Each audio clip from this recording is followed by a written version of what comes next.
Hello everyone, welcome back to my YouTube channels.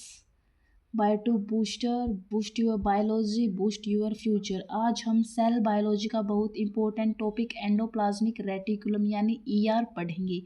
ये topic exam में भी आता है और सेल के फंक्शन समझाने के लिए भी बहुत इंपॉर्टेंट है। तो चलिए शुरू करते हैं। तो हम पढ़ते हैं एंडोप्लाज्मिक रेटिकुलम क्या होता है। एंडोप्लाज्मिक रेटिकुलम एक मेम्ब्रेन बाउंड नेटवर्क होता है जो साइटोप्लाज्म के अंदर फैला होता है। ये सेल के अंदर ट्रांसपोर्ट सिस्टम की तरह काम करता है। डिस्कवरी किसने की थी ईआर की? ईआर यानी कि एंडोप्लाज्मिक रेटिकुलम को क्लाउडे, पोर्टर और फुलमैन ने डिस्कवर किया था। इसका नाम पोर्टर ने दिया एंडोप्लाज्मिक रेटिकुलम।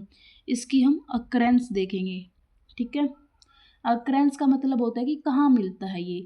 जो ईआर है सिर्फ यूकैरियोटिक सेल में मिलता है। ईआर कहाँ नहीं मिलता? मेच्योर आरबीसी में, सीव ट्यूब में, ब्रायोफाइटा के गैमेट्स में। ईआर एंडोप्लाज्म में लोकेट होता है, इसलिए इसका जो नाम है एंडोप्लाज्मिक रेटिकुलम रखा गया है। अब हम बात करते हैं इसके स्ट्रक्चर की। स्ट्रक्चर आप देख सकते हो एंडोप्लाज्मिक का। इसमें ट्यूब्यूल्स दिखाए हुए हैं, सिस्टर ने वेसिकल्स और राइबोसोम्स दिखाया हुआ है। अगर इस पे राइबोसोम्स प्रेजेंट है तो ये कौन सा होगा, कमेंट में ज़रूर लिखना एंडोप्लाज्मिक रेटिकुलम कौन सा होगा। तो चलिए, जो ईआर है 3 पार्ट से मिलकर बना होता है जो मेल नहीं है। तो सिस्टरने की बात करते हैं जो कि फर्स्ट पार्ट है। जो ये सिस्टरने है ये फ्लैट मेम्ब्रेन लाइक स्ट्रक्चर होता है। एक के ऊपर एक स्टैक्ड होते हैं, अनब्रांच्ड और इंटरकनेक्टेड होता है। फ्लूइड से भरा होता है, एंजाइम प्रेजेंट होते हैं जैसे कि NADH रिडक्टेज हो गया, ग्लूकोज 6-फॉस्फेट हो गया, ट्रांस अमाइनेज हो गया। राइबोसोम सिस्टरने पर अटैच होते हैं। प्रोटीन जो है राइबोफोरिन 2 की मदद से वो जो राइबोसोम है अटैच होते हैं। कौन सी प्रोटीन है? राइबोफोरिन 2। अब हम बात करेंगे ट्यूब्यूल्स की। जो ट्यूब्यूल्स है इरेगुलर और वाइडली स्प्रेड होते हैं, सैक लाइक स्ट्रक्चर होता है, फ्लूइड से भरे होते हैं, एंजाइम से रिच होते हैं, ठीक है। अब हम बात करते हैं वेसिकल्स की। वेसिकल्स है जो वेसिकल्स है ये small spherical sac like structure होते हैं, मेम्ब्रेन से बाउंड होते हैं, एंजाइम से जो है ये भरे होते हैं।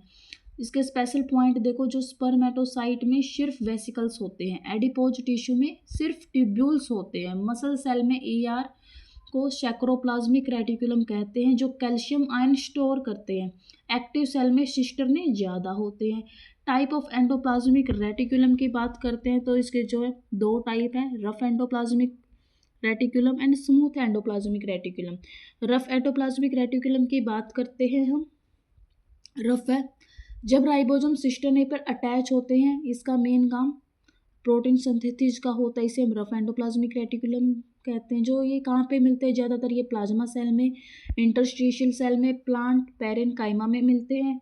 और जो स्मूथ एंडोप्लाज्मिक रेटिकुलम है इसमें राइबोसोम्स नहीं होते, ये लिपिड, स्टीरॉयड और हार्मोन फॉर्मेशन में हेल्प करते हैं। ये लीवर सेल में ज़्यादा मिलेंगे हमें। इनके हम कॉमन फंक्शन देख लेते हैं दोनों एंडोप्लाज्मिक रेटिकुलम्स के। ईआर सेल का जो माइक्रो सर्कुलेटरी सिस्टम है मटेरियल को आरईआर फिर एसईआर फिर गोल्जी बॉडी तक ट्रांसफर करता है। साइट ये क्या था? ये था सर्कुलेटरी सिस्टम ऑफ सेल, इसका फर्स्ट फंक्शन। सेकेंड है साइटोस्केलेटल फंक्शन। साइटोस्केलेटल फंक्शन जो ईआर के सिस्टरने होते हैं वो एंडोप्लाज्म को रिजिडिटी देते हैं। थर्ड है डेस्मोटोट्यूब्यूल। जब ईआर प्लाज्मोडेस्माटा के अंदर जाता है तो उसे डेस्मोटोट्यूब्यूल कहते हैं। फोर्थ है सिंथेसिस ऑफ ग्लाइकोपोरिन प्रोटीन्स। जो ग्लाइकोप्रोटीन है सिस्टरने पर बनते हैं। एंजाइम कौन सा होगा यूज इसमें? ग्लाइकोजाइल ट्रांसफरेज। फिफ्थ है नर्व इम्पल्स कंडक्शंस। न्यूरॉन में ईआर के ट्यूब्यूल नर्व इम्पल्स कंडक्शन में मदद करते हैं। सिक्स्थ है localisation of organelles. ER different organelles के लिए स्पेस प्रोवाइड करता है जिसे हम लोकेलाइजेशन ऑफ ऑर्गेनल्स बोलते हैं। Seventh enzyme formations. ER is the where various type of enzyme are synthesis. इसका मतलब क्या है? ईआर पर डिफरेंट टाइप के एंजाइम्स बनते हैं, तो ईआर क्या हो गया? एंजाइम्स फॉर्मेशन में भी हेल्प करते हैं, इसका फंक्शन हो गया। एट्थ है exchange of material. ER glycoprotein और लाइपोप्रोटीन का एक्सचेंज करता है। फंक्शन क्या होते हैं आरईआर के देखेंगे आगे हम।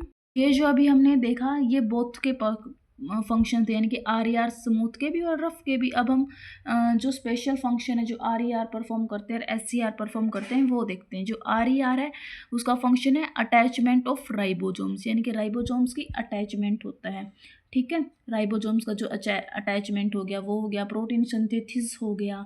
Membrane transformations, RER membrane nuclear membrane में चेंज हो सकती है। राइबोसोम्स के ज़्यादा होने पर SCR का फॉर्मेशंस होता है। अब हम देखेंगे फंक्शंस ऑफ SER।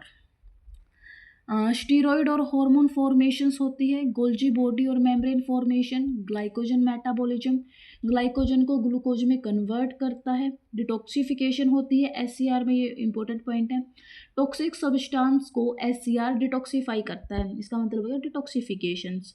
तो दोस्तों आज हमने एंडोप्लाज्मिक रेटिकुलम को बहुत सिंपल और डिटेल में पढ़ा। ये टॉपिक एग्जाम के लिए बहुत इंपॉर्टेंट है, आप इन्हें अच्छे से पढ़िए। अगर आपको वीडियो पसंद आई तो लाइक शेयर और सब्सक्राइब जरूर करें। Thank you so much for learning with बायो2 booster. Keep studying, keep growing.